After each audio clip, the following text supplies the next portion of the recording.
Hello, good morning and welcome to the United Stands. This is your latest Manchester United transfer news and we're going to fly into it. We're going to be talking Milinkovic-Savic, Manolas, Maguire, Shaqiri and a couple of others as well. Quite a few others as well. Bloody hell, better get a move on. Anyway, let's start off with Milinkovic-Savic. Now this is a player that I've said is not going to come to Manchester United anymore. I threw my toys out the pram when we kept Fellaini and said that's the end of it. We're not signing Milinkovic-Savic. But as with all things, with a few days to digest, it doesn't necessarily mean that we can't do that. What do I know? A lot of people felt we were going to get two midfielders, and if we are going to get another midfielder, why not get him? But why mention him? Why even bring him into the equation? Because actually it's a very educated view to figure out that maybe now we've got Fellaini, we wouldn't go and get Milinkovic-Savic, who is a bit more of an attacking midfielder, well over 6'2", good in the air. Why would we get him? Well, interesting thing here is, as we were talking about last night, and this Ronaldo-Juventus thing, which to me just seems ridiculous that it could happen,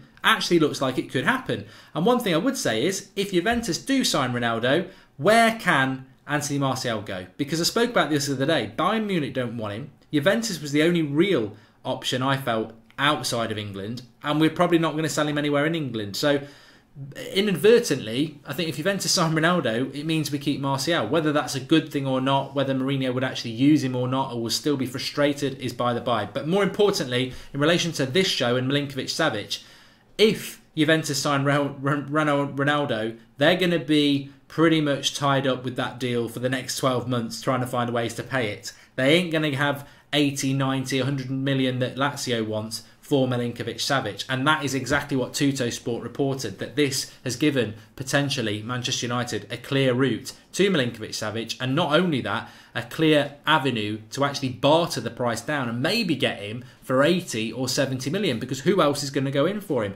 He's certainly not banging the door down of Real Madrid or Barcelona, and it could be that Manchester United, you know, he was a target, he did excite them.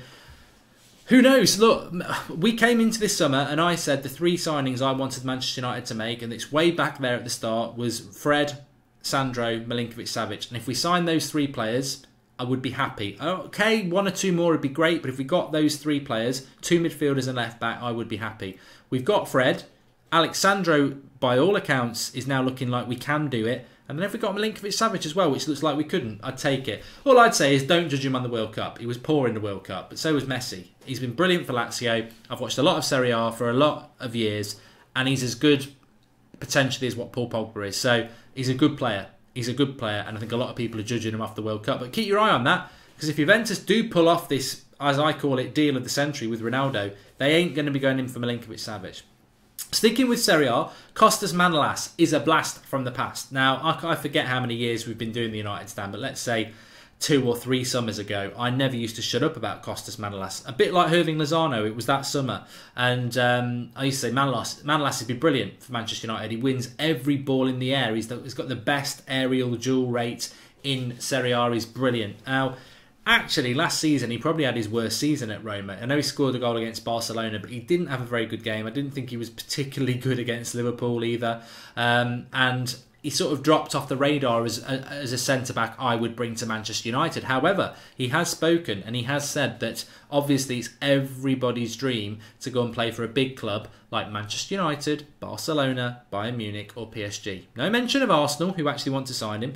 No mention of Real Madrid, but Manchester United names there. Now, we're not linked to him. I must add that. We're not linked to him. He's just turned 27.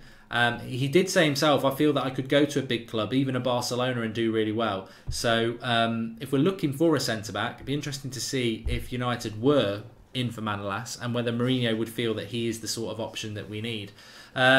Yeah, he's certainly somebody. He's certainly somebody to bear in mind, I think. Another one of interest that you might want to bear in mind is Shaqiri. Shaqiri, sorry, not Shakira.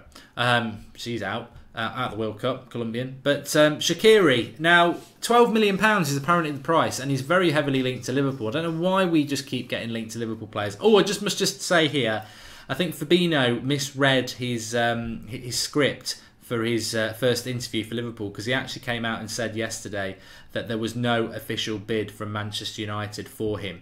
Now, this is contrary to what every Liverpool player seems to do. They must get it thrown in front of them by the club. You've got to say that you rejected United for us. So Fabinho coming out and saying United didn't make any bid for me. So all those Liverpool fans who think he chose them over us, you've just been sat down by your new star signing. So yeah, definitely didn't happen.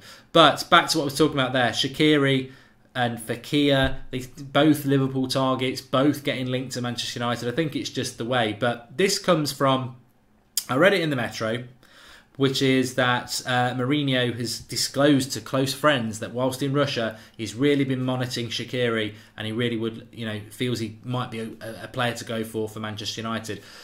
27 in the next few months, very Premier League proven. But you know what? I don't judge players on the World Cup, but I think Shaqiri, my issue with Shaqiri has probably been highlighted in the World Cup, and it's the same issue in the Premier League, is that certain games, look in the World Cup against Serbia, he's brilliant.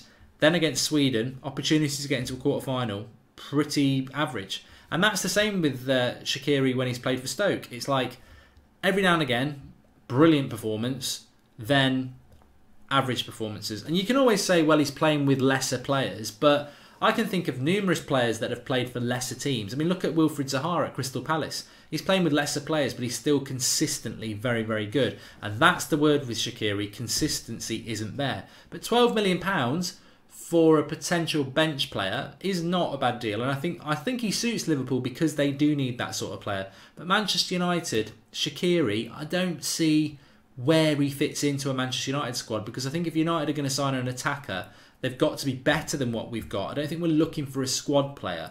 And especially when we've still got a Jesse Lingard, a Juan Mata, a Marcus Rashford, an Anthony Martial, and Alexis Sanchez. We really need to add Shaqiri into that, especially when you've got someone like Tahith Chong coming through as well.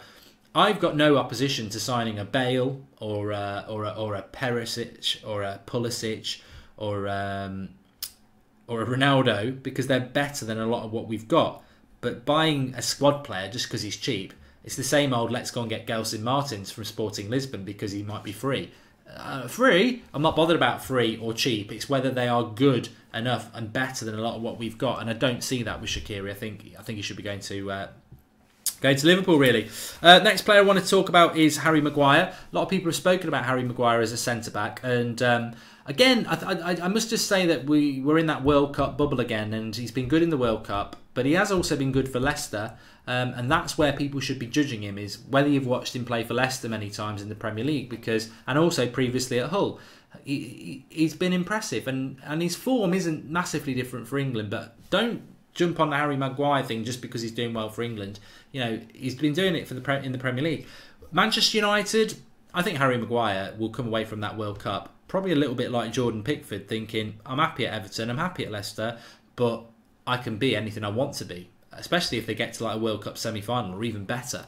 The issue with Harry Maguire is that his value, if you're Leicester, they're going to want, I think they'd want 60, 70 million for him, because Van Dijk went for 70 million and he's better than Van Dijk on paper at the moment. Now, Liverpool fans will be screaming, and I think some United fans will be screaming, saying he ain't better than Van Dijk, but actually his status at the moment is better, and I think Leicester would ask for similar sort of money. Is he a 70, 60 million pound centre-back? I don't think he is. I don't think he's the solution for Manchester United. And also, I think if United are going to sign a centre-back, they need sort of a leader centre-back. And I don't know whether Maguire is quite up to that for Manchester United. I think he'd need to come in and adjust to a big club. And I don't think United have got the time for that adjustment. Talking of time, a lot of excitement from Andres Pereira's Instagram video yesterday. He's back in training, and I really hope this guy gets a chance. I've been a fan of his for years, mentioned him on this channel for a number of years as well. I believe he's got what's required. I think he's a little bit different. I think that's why he's been going to Spain on loan, because he is that sort of cultured midfielder, but good off both feet, can pass, can dribble, can create, can tackle. I really want to see him given a chance. And maybe if we didn't sign another midfielder and Fred is all we're going to bring in, maybe there's an opportunity for Pereira. I just don't know. I worry about Mourinho a bit. I think Mourinho was upset with Pereira going on loan to Valencia. I think he wanted him to stay. But in hindsight, I think Pereira thought there might have been an outside chance of him going on the World Cup with Brazil, because he'd had such a good season for Granada, and I think he thought if he went to Valencia and replicated that, it would put him on the map. He didn't quite do that. He didn't have a bad loan. He played a lot of games. He played off the bench a lot, but it wasn't a bad loan for him. And I certainly think he got more out of being at Valencia than he would have got staying at United. Because if you think about it, even if he'd used Pereira and not used McTominay didn't get many games. So I still think it was a fair thing for Pereira to go and do for his career. I just hope he's given a chance this summer. And then we've got a lot of players doing that at the moment. Alexis Sanchez is back burning rubber, trying to get his fitness levels up. Luke Shaw is doing it as well. It's going to be interesting as to... these players will go on the US tour. Luke Shaw will go on the US tour unless he's sold. Pereira will go on the US tour. Fosu Mensah will go on the US tour. It's when we come back we'll find out what happens with them. Because let's not forget, people like Ashley Young, Marcus Rashford, Jesse Lingard, Lukaku, even De Gea. A lot of these players are not going to be Fellaini. They're not going to be going on the US tour because they're in a World Cup. So we are going to have to take some of the squad fillers, some of the players that maybe we might be losing, looking to sell or loan out. So there's an opportunity for there, and that's what it is. It's an opportunity. So I'm encouraged by Andres Pereira. Luke Shaw, I don't know. I always would have liked him to do well, but if we're signing Alexandro, where does Luke Shaw fit in? Because Ashley Young will be the backup, won't he? So. Interesting. The Alexandro deal would sort of spell the end for Luke Shaw to me, but you know, we've been told by quite a credible outlet publicly that United have agreed terms with Sandro. Can they get the deal over the line? When they do get that over the line, I think that has to mean surely curtains for Luke Shaw. I don't know. We'll see what happens with that. Anyway, give us your thoughts below. Could United get him back in for Milinkovic-Savic? Do you believe that Ronaldo will go to Juventus? Is Shaqiri the right sort of player that you would bring in? And Manlas, is he the sort of centre-back that you'd want? And Pereira, do you think he will be given a chance, or do you think he'll be sold? I've got a funny feeling Mourinho might move him on, and I've said that for a number of weeks, haven't I? Luke Shaw, what do you think is going to happen there? So lots for you to discuss this morning. Get your comments in below. Please do drop a like on the video. And I'll be back at 8 o'clock tonight because there's no World Cup game. So back to the normal 8 o'clock slot unless something happens in the day. Have a fantastic day. I'll speak to you all later. Don't know what that was.